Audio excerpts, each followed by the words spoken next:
Bom dia, bom dia. Tudo bem com você? Iniciando mais um projeto 626 nesta manhã de quarta-feira. Manhã muito gostosa, não é? Nosso encontro aqui semanal neste espaço para debatermos questões tão interessantes, para debatermos questões importantes do nosso dia a dia, tá bom? Se você quiser mandar aquele aviãozinho, convidar mais pessoas para estarem conosco, será um grande prazer, tá bom? Shafiq, bom dia, meu querido. Bom, na live de hoje vamos falar a respeito das vítimas do narcisista, não é? Nós já trouxemos aqui o comportamento narcísico, vamos fazer algumas recapitulações aqui, mas falarmos sobre a vítima do narcisista, como é que ele se comporta depois de uma relação altamente tóxica, quais são suas sensações, suas impressões, seus comportamentos, seus temores, seus medos, suas dúvidas, enfim. Isso é muito interessante, que debatamos aqui neste momento, que falemos sobre isso para entendermos que conviver com um narcisista é claro que é difícil, mas e depois? Como se comporta esta pessoa, não é? Bem, Jussara, bom dia também. Helena, bom dia. Bom, então, para recapitularmos, vamos falar quais são os comportamentos deste narcisista. Como é que o narcisista age, não é? É claro que nós temos muitas formas, poderíamos ficar aqui, eu já trouxe em outras lives anteriores, o comportamento narcísico, enfim, como age esse narcisista. Nós temos vários níveis do narcisista e eu quero iniciar também falando que é necessário que a gente traga um certo grau do narcisismo primário. Precisamos nos defender, precisamos nos proteger de ataques internos e externos. O próprio Freud vai nos trazer isso. O grande problema é quando esse narcisismo, né, o narcisista, ele se torna altamente tóxico e ele tende a exercer sobre o outro, a manter com o outro uma relação de controle, por exemplo, não é? A vítima do narcisista nunca mais será a mesma pessoa. Eu começo então trazendo isso. Filhota, bom dia, Camila. Nunca, então, a vítima do narcisista vai agir como antes. Vai haver uma transformação psíquica, vai desenvolver então diversas sintomas, digamos assim, psicopatologias em função desta relação. Por quê? Porque o narcisista ele quer controlar, ele quer o tempo todo controlar os passos do seu parceiro, da sua parceira. Ele quer saber sobre onde foi, com quem estava, por que chegou tarde, o que é que tem na carteira, que tipo de roupa, por que esse tipo de roupa, por que o capô do carro está quente, não é? Onde é que você foi e assim por diante. Ele sufoca este outro, ele vai sufocar com perguntas, com cobranças, com gestos, com respirações ofegantes, tipo... como você não tem jeito, quer dizer, ele não aceita ser questionado. Então o narcisista, ele cobra demais o seu parceiro, a sua parceira, ele cobra pontualidade, cobra informações, cobra explicações, o tempo todo ele fica cobrando, geralmente ele vai vigiar, chegando ao ponto, meu querido e minha querida, de alguns narcisistas colocarem, por exemplo, GPS no carro. GPS, né? No carro dele ou dela, localizador, né? Para saber onde estava, ou então quando vai até o local de trabalho e coloca a mão no capô do carro para ver se estava quente, para ver se saiu, se estava lá realmente, fazia tempo que estava lá. Então tenta exercer um domínio absurdamente sufocante neste outro, não é? Derina, também muito bom dia. Outra coisa, além dessa vigia, além de controlar, sufocar, cobrar, vigiar, geralmente o narcisista é muito irônico. Ele começa com ironias. Então tá bom, você pensa que me engana, você pensa que eu acredito nisso, é muito irônico, não é? Se você for embora, quem perde é você, não sou eu, é você que está perdendo, olha só o que a vida que eu te proporciono, olha, você devia agradecer por estar aqui, não lhe falta nada, enfim. Ele começa a usar de ironias, transformando a sua vítima, vamos chamar assim de vítima, que é o tema da live de hoje, não é? Numa coisa muito pequena, colocando numa situação onde esta pessoa não consegue mal reagir, não consegue sair daquele lugar, não é? Outra coisa importante que o narcisista faz com que a sua vítima sinta-se culpado. Ele começa a inverter a situação, ele começa a controlar a conversa de tal maneira que a vítima começa a sentir-se culpada. Ah, eu fiz isso porque você fez aquilo. Ah, mas você vive fazendo isso, então eu tive que reagir desta forma, eu tive que tomar essa atitude para que a vítima sinta-se culpada de aquilo estar acontecendo, né? Ele tem, através dessa ironia, controle, manipulação, o poder de fazer com que a vítima sinta-se culpada por aquilo estar acontecendo na relação, não é? Outra coisa, ele começa a ameaçar. Se você não fizer isso, vai perder tal benefício, você deveria agradecer, olha a situação de sua família, olha a situação que você estava antes, você vai perder isso, eu vou cortar tal coisa. Ele começa então a colocar o seu parceiro, sua parceira numa situação de subserviência. Isso é muito grave, isso é muito complexo, não é? Ele começa a chantagear também, a fazer chantagens, criando no outro uma dependência que vai além da subserviência, uma dependência emocional, não é? E ele vai cerceando este outro, cerceando a liberdade, cerceando a iniciativa, cerceando a inventividade, a criatividade, cerceando a espontaneidade deste outro, aprisionando este outro, esta outra, neste lugar de dependência, de medo, não é? A vítima passa a temer libertar-se, sair deste lugar e acaba, portanto, sendo manipulada pelo narcisista. É uma situação terrível, não é? São várias as situações que poderíamos trazer aqui da ação desse narcisista extremado, não é? E a vítima vive, às vezes, anos e anos e anos ao lado de uma pessoa narcisista porque não consegue se libertar. O nível ou o grau da manipulação, da dominação, é tão grande que a pessoa acaba entrando neste lugar, vamos chamar de lugar, não é, da relação, que acaba perdendo suas forças, perdendo a percepção, perdendo a coragem ou não enxergando a saída deste lugar. Aline, bom dia também. Bom, então as vítimas do narcisista nunca mais serão a mesma. Por quê? Por que não serão mais as mesmas? Porque elas vão desenvolver uma baixíssima autoestima. São pessoas que terão dificuldades com a sua autoestima lá adiante. Não se enxergam bonitas, não se enxergam mais atraentes. São pessoas que vão estar sempre duvidando de si, sempre achando defeito em si, não é? Com autossabotagem, com desânimo, enfim, vão desenvolver uma baixa autoestima, não no sentido apenas da aparência, mas de suas próprias capacidades. E por isso começam a ter medo de decidir, medo de tomar decisões, receios de ir para este ou para aquele lugar.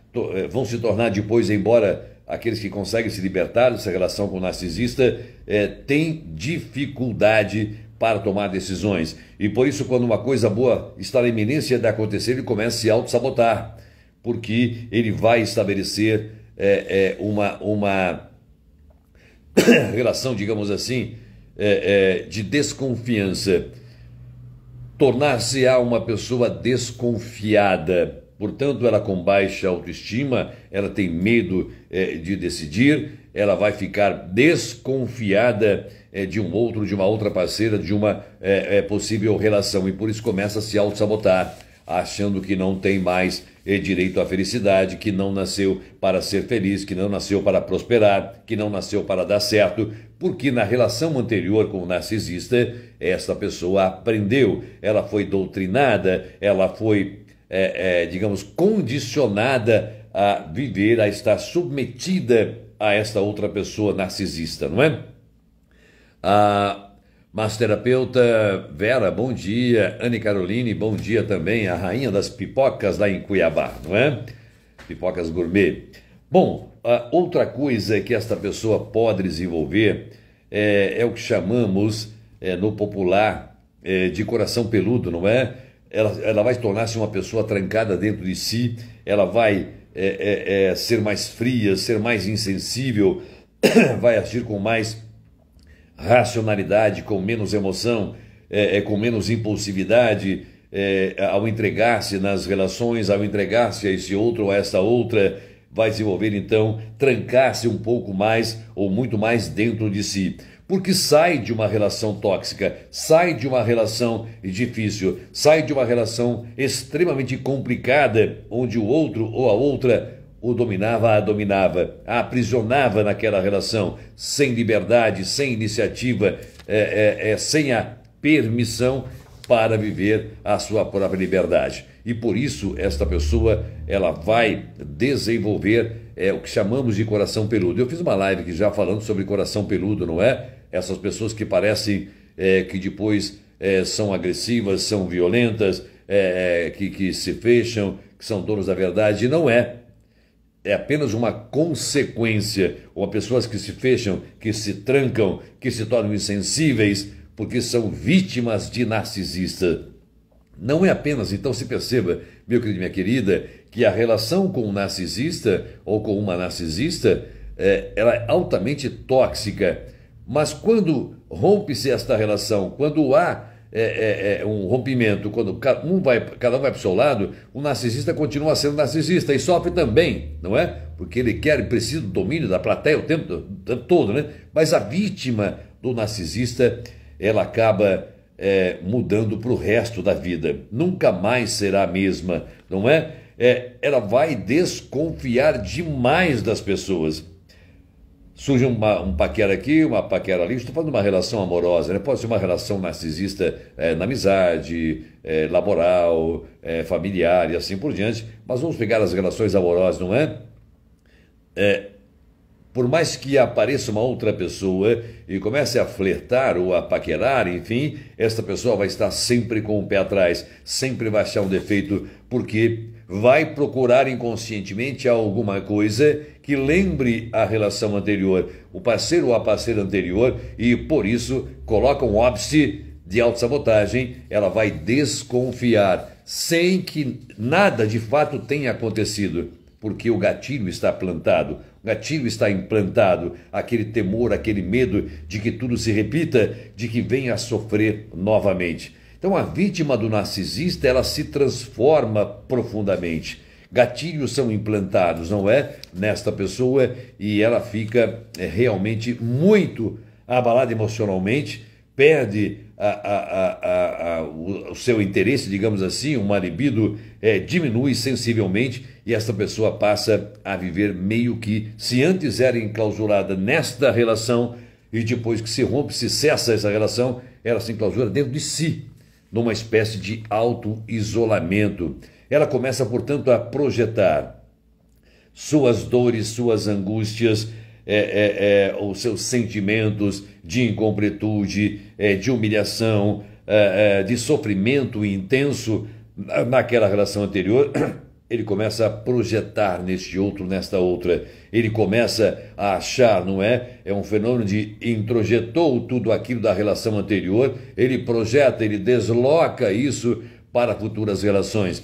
Sai com alguém, esse alguém é legal até, mas não consegue se envolver, não consegue dar continuidade, porque a sua mente está presa ainda àquela relação tóxica, está ainda numa espécie de confusão, achando que há um amor intenso ainda para a relação anterior, embora se apresente agora uma relação possível, porque há um abalo psicológico, como se fosse um transtorno de dependência emocional, não é? Aquela pessoa anterior, aquele narcisista, me aprisionou de tal forma, me fez sentir tão vil, tão um nada, que eu me considero um nada para ter uma relação futura.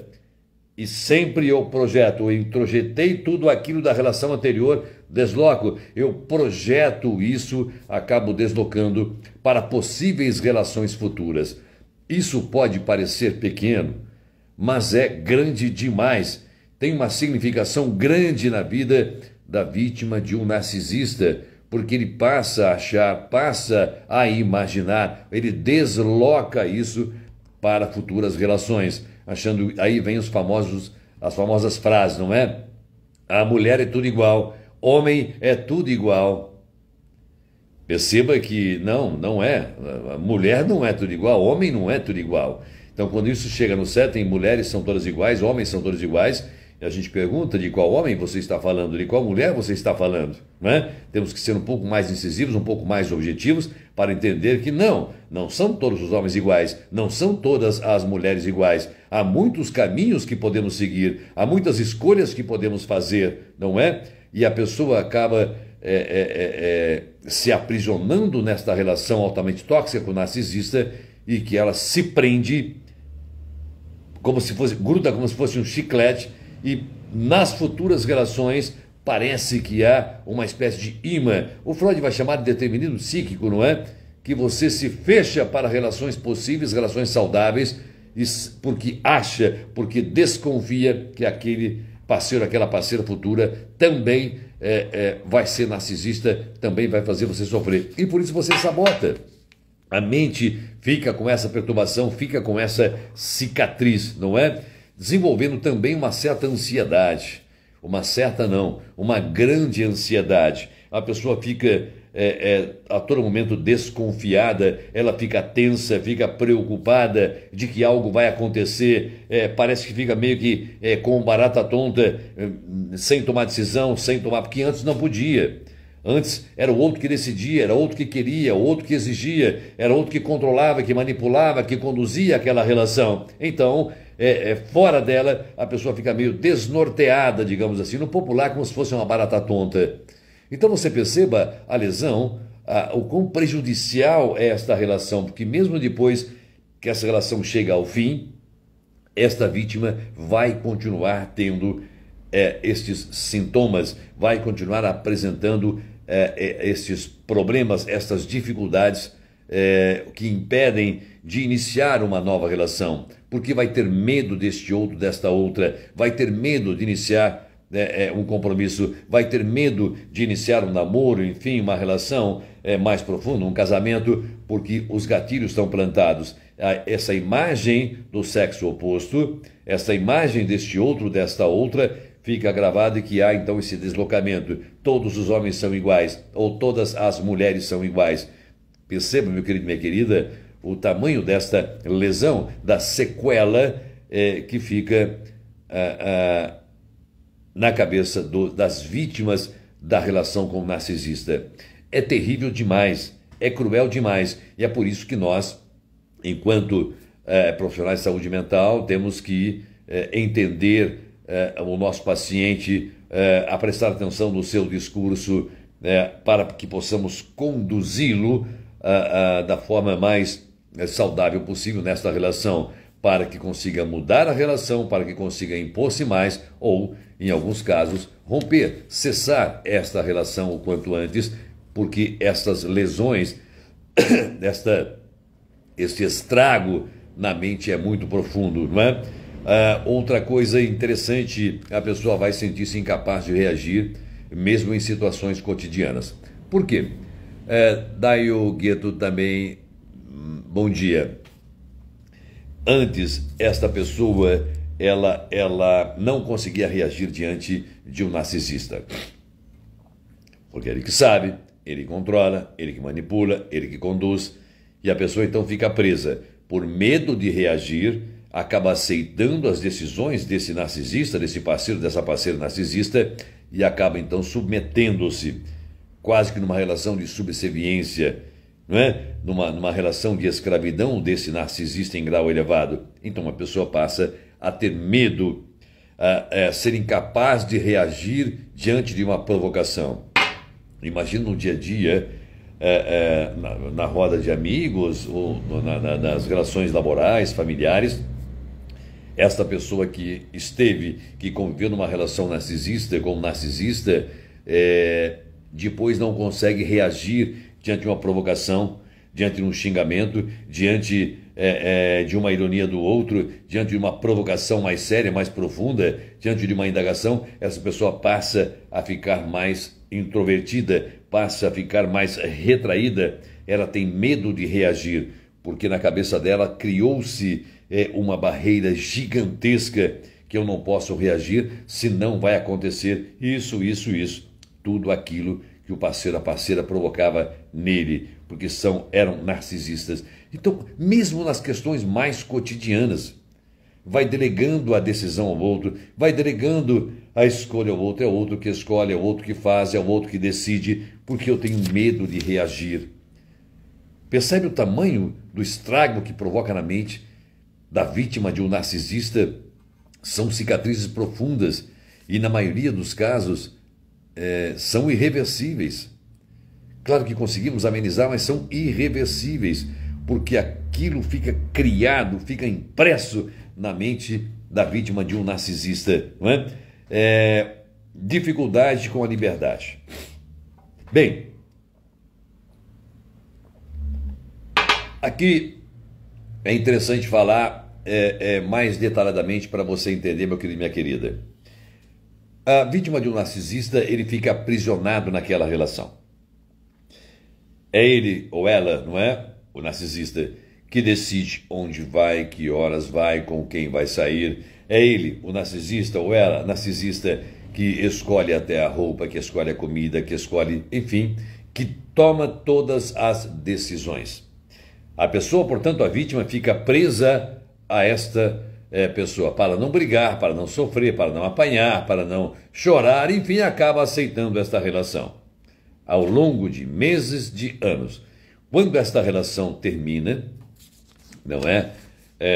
Chegando ao momento, e vou ser bastante claro aqui, a vítima chega a desejar a morte desse parceiro, que chega desse parceiro, dessa parceira, porque o nível de aprisionamento é tão elevado, é tão grande, que ela não consegue sair, chega a desejar a morte, né? Que algo ruim aconteça. Porém, quando há um rompimento, ou mesmo a morte desse outro, não é? A pessoa perde a noção de liberdade, fica com dificuldade para viver na própria liberdade, sem a presença desse narcisista, dessa narcisista. De novo volta a ser uma barata tonta, não sabe o que fazer com essa liberdade.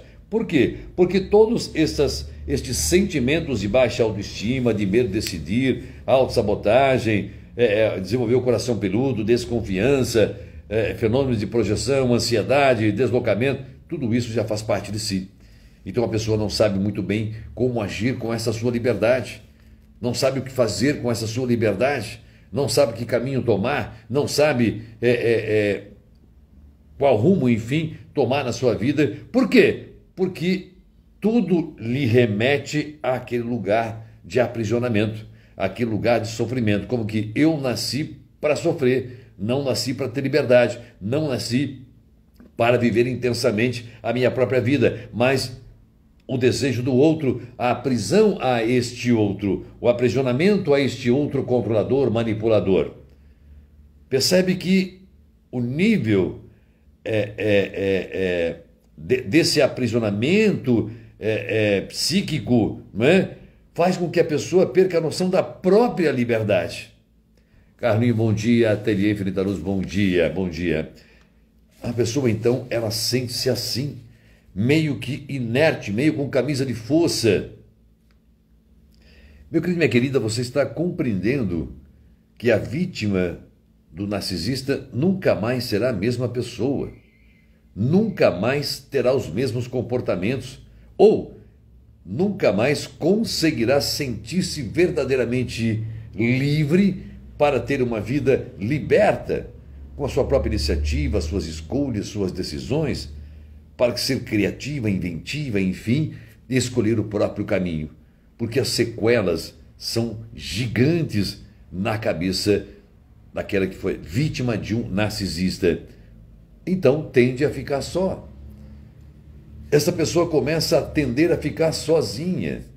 Ela começa a achar defeito na relação.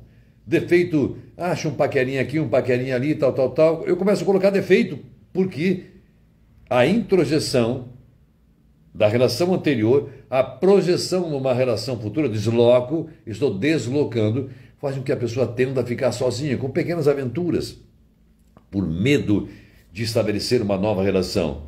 Pelo fenômeno, repito, introjeção, projeção, deslocamento, tornando-se esta pessoa com tendência a viver só. E esta tendência a viver só, evidentemente, a este isolamento, vai possivelmente levar a uma depressão. Então entenda que a sequela, não é? As feridas, as cicatrizes que ficam nas vítimas, o que o narcisista provoca em suas vítimas é terrível. Então não estamos falando simplesmente em romper uma relação, em cessar uma relação, em libertar a vítima do narcisista desta relação. Mas prestar atenção, depois vai precisar esta pessoa, esta vítima, de um acompanhamento com seu psicólogo, com seu psicanalista, enfim, seu psiquiatra, possivelmente até uma equipe aí multidisciplinar, para acompanhar, para minimizar os efeitos desta relação anterior. E a pessoa tende a ficar só, porque tem medo, com aquele discurso que eu já trouxe agora há pouco. Todos os homens são iguais, todas as mulheres são iguais, e por isso eu não quero me envolver. Então, esses danos provocados por um narcisista faz com que a sua vítima sofra praticamente pelo resto da sua vida, se não pelo resto da sua vida, não é? Porque ele vai julgar-se não digno da felicidade. Olha o quanto isso é cruel, o quanto isso é danoso para a vítima de um narcisista, não é? Ele desconfia, ele começa a sabotar, enfim, ele acha que não merece felicidade, por mais que se encontre com outras pessoas, por mais que outras pessoas, outros caras, outras minas, enfim, se interessem por ele, ele passa a achar, ele ou ela, que é tudo igual, que vai acontecer tudo de novo, não é? Porque lembremos-nos que se você vive uma relação narcisista, esse altamente egoísta sabe que é encantador, é romântico, é uma pessoa que sabe conquistar, que sabe seduzir e tudo mais. No começo é tudo mil maravilhas, não é? E depois começa a mostrar suas garras. Portanto, numa futura relação, esta pessoa tende, com aquele gatilho plantado, a evitar, porque tudo vai remeter àquele sedutor, aquele encantador, aquele galanteador, aquele prestativo, aquela pessoa que parece estar pronta para tudo, que parece prover tudo, características de um narcisista. E a pessoa passa então a achar que não mereço a felicidade, que eu não mereço ser feliz, que eu não mereço ter uma relação saudável, eu não mereço viver maritalmente ou viver com outra pessoa uma relação, porque eu não nasci para dar certo, ou eu nasci para dar errado.